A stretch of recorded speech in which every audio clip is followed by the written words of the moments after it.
사랑하는 형제자매 여러분, 오늘 또 참 반갑습니다. 오늘은 야고보서 22번째 말씀으로 지난 시간에 이어서 혀를 길들이라 하는 말씀, 두 번째 말씀을 드리고자 합니다. 오늘 본문의 말씀은 야고보서 3장 5절 하반절부터 12절까지의 말씀입니다. 읽을 때 자세히 들으시기 바랍니다. 보라, 얼마나 작은 불이 얼마나 많은 나무를 태우는가. 혀는 곧 불이요 불의의 세계라. 혀는 우리 지체 중에서 온몸을 더럽히고 삶의 수레바퀴를 불사르나니 그 사르는 것이 지옥불에서 나느니라. 여러 종류의 짐승과 새와 벌레와 바다의 생물은 다 사람이 길들일 수 있고 길들여 왔거니와 혀는 능히 길들이 사람이 없나니 쉬지 아니하는 악이요 죽이는 독이 가득한 것이라. 이것을 우리가 주 아버지를 찬송하고 또 이것으로 하나님의 형상대로 지음받은 사람을 저주하나니 한 입에서 찬송과 저주가 나오는도다. 내 형제들아, 이것이 마땅하지 아니하니라. 샘이 한 구멍으로 어찌 단물과 쓴물을 내겠느냐. 내 형제들아, 어찌 무화과 나무가 감람 열매를 포도나무가 무화과 열매를 맺겠느냐. 이와 같이 짠 물이 단물을 내지 못하느니라. 우리는 지난 시간에 그 혀를 길들이는 데 있어서 명심해야 할 두 가지 말씀을 우리가 살펴봤습니다. 첫째는 가르치는 자가 되지 말고 배우는 자가 되라. 또 둘째는 말 한마디가 인생의 방향을 결정할 만큼 매우 중요하다는 것을 살펴보았습니다. 오늘은 첫째, 혀는 무서운 파괴력을 가지고 있다는 것이고, 둘째로는 우리 그리스도인들은 그리스도인다운 말을 해야 한다는 것입니다. 먼저 혀는 무서운 파괴를 가지고 있다 하는 말씀을 묵상하고자 합니다. 혀의 큰 능력은 악한 목적으로도 쓸 수 있다는 것이에요. 야고보는 바로 이 위험을 알았기에 이렇게 편지를 쓰고 있는 것입니다. 절제되지 않은 언어가 얼마나 파괴적인 영향을 미치는가를 오늘 본문은 말씀해 주고 있습니다. 첫째로 혀는 불과 같다 그랬어요.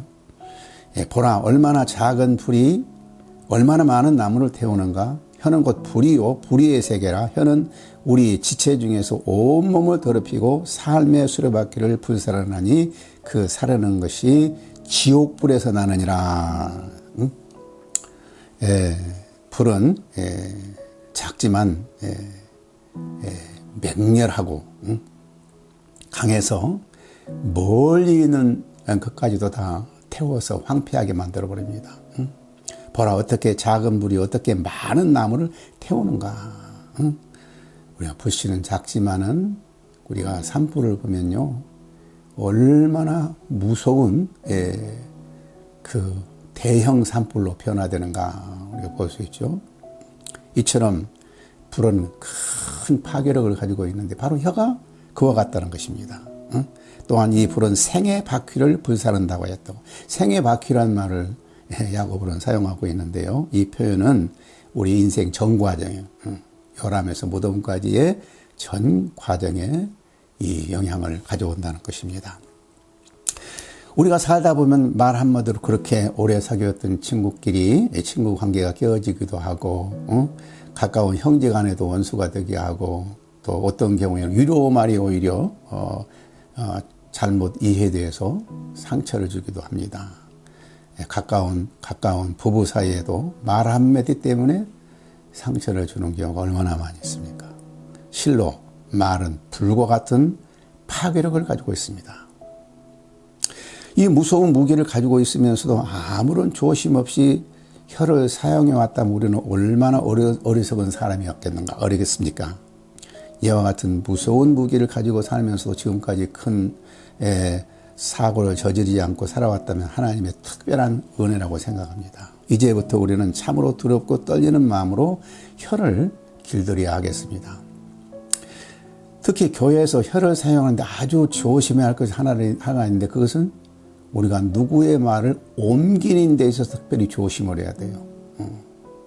우리가 생각 없이 말을 옮기다가 본래 의도와 다른 의미로 말을 옮기는 경우가 얼마나 많아요. 그러므로 우리는 말을 옮기고자 할 때는 잘 여과를 해서 듣는 사람이 큰 상처가 되지 않도록 조심해서 옮겨야 됩니다. 우리는 생각 없이 누가 이렇게 말했다. 그러면 그 사람이 말할 땐 정황이 참작이 되지 않기 때문에 그 말만 전달되면 그것에 큰 위험을 가져올 수가 있습니다. 그래서 우리는 언제든지 말을 전할 때 듣는 사람이 그 말을 듣고 참 상처를 받지 않도록 잘 본래의 의도를 전할 수 있어야 됩니다. 둘째, 혀는 통제할 수 없다고 그랬어요. 야고보는 사람들이 그들의 혀를 훈련하고 절제할 능력이 없다는 것을 강조하고 있어요. 그래서 7절, 8절에 보면 여러 종류의 짐승과 새며 벌레와 해물은 다 길들임으로 사람에게 길들였거니와 혀는 능히 길들일 사람이 없나니 쉬지 아니하는 악이요 죽이는 독이 가득한 것이라.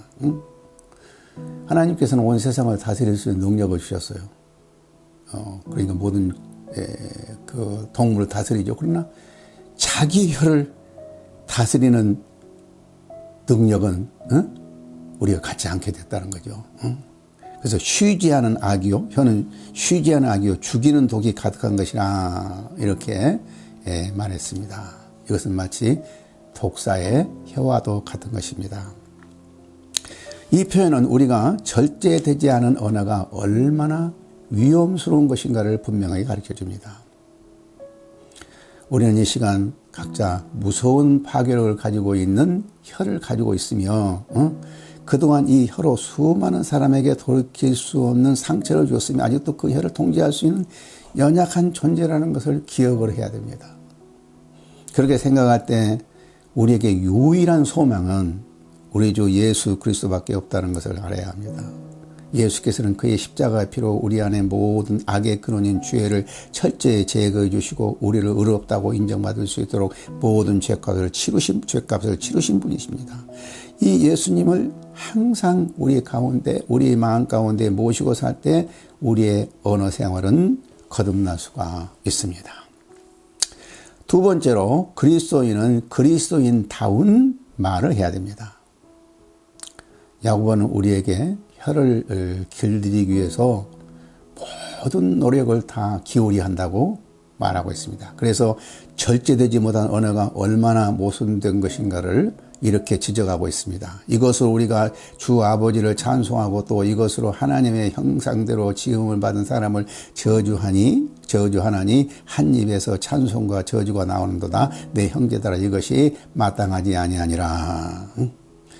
하나의 혀로 이와 같이 서로 양립할 수 없는 모순된 행동을 한다는 것은 옳지가 않는 것입니다. 어떻게 하나의 혀로 하나님을 찬양하면서 또한 하나님의 형상을 따라 하나님의 지으심을 받은 사람을 저주할 수 있겠습니까? 이처럼 모순된 언어는 우리가 1장 8절과 4장 8절에서 책망을 받은 것처럼 두 마음이 있다는 것을 나타내 주고 있습니다. 이것은 성도들에게 절대로 적합한 것이 아닙니다. 일관성이 없는 언어가 얼마나 어처구니 없는가를 자연의 예를 들어서 설명해 주고 있어요. 11절 12절을 보면 샘이 한 구멍으로 어찌 단물과 쓴물을 내겠느냐, 내 형제들 어찌 무화과 나무가 감람열매를 포도나무가 무화과를 맺겠느냐, 이와 같이 짠물이 단물을 내지 못하느니라. 단물과 쓴물을 동시에 낼 수 있는 샘이 있을 수가 없다는 것이죠. 감람나무는 감람열매를, 포도나무는 포도열매를 맺듯이 그리스도인들은 항상 그리스도인다운 말고 단물을 내야 한다는 것을 강조해 주고 있습니다. 그리스도인이 비그리스도인들처럼 쓴물, 부정적인 말, 상처진 말을 해서는 안 될 것입니다. 그리스도인 우리는 단물, 곧 사람을 살리는 말을 해야 합니다. 그리스도인들이 내야 할 단물이 무엇인가? 그리스도인들이 어떻게 단물을 낼 수 있는가? 나는 기도하는 입술, 전도하는 입술이야말로 단물을 낼 수 있는 가장 중요한 말이 되리라고 믿습니다.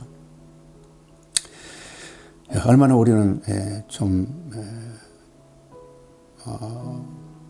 마음에 맞지 않은 사람을 보면은 할 수 있는 대로 심한 말을 통해서 그 잘못된 행위를 고쳐주고자 합니까?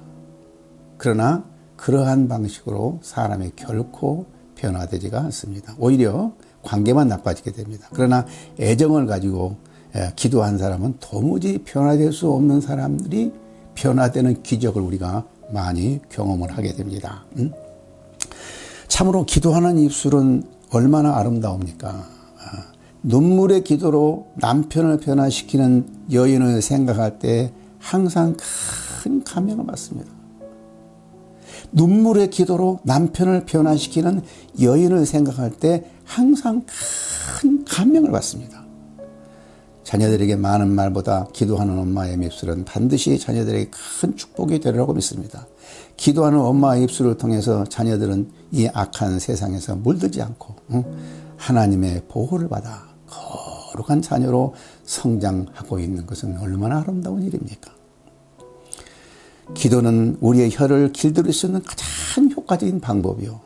기도의 입술은 긍정적인 면에서 가장 강력한 힘이라는 것을 믿습니다.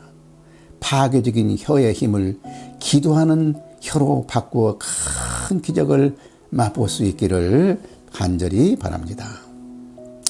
또한 우리 그리스도인의 단물을 내는 입술은 전도하는 입술이라고 생각합니다. 이 세상에서 가장 좋은 소식은 복음입니다. 이 좋은 소식을 전하는 혀는 얼마나 아름다운지 모릅니다. 그래서 이사야는 이 복음을 전하는 발이 얼마나 아름다운가 말했습니다. 모든 인간은 죄인입니다. 죄로 말미암아 모든 불행이 옵니다. 이 모든 불행으로부터 해방을 받을 수 있는 길은 이 그리스도의 복음을 믿고 순종하는 길 외에 다른 길이 없습니다. 복음은 반드시 믿지 않은 사람이면 전한 것이 아니라 믿는 사람도 늘 복음을 드려야 합니다. 오직 예수 그리스도를 믿는 길만이 우리의 모든 문제를 해결받지 않습니까? 사람이 스스로 어렵다는 받을 수가 없고 스스로 구원을 받을 수 없고 오직 예수님만을 의지해서 구원을 받을 수 있기 때문에 복음은 아무리 듣고 또 들어도 그것이 지루함이 없는 귀한 말씀입니다.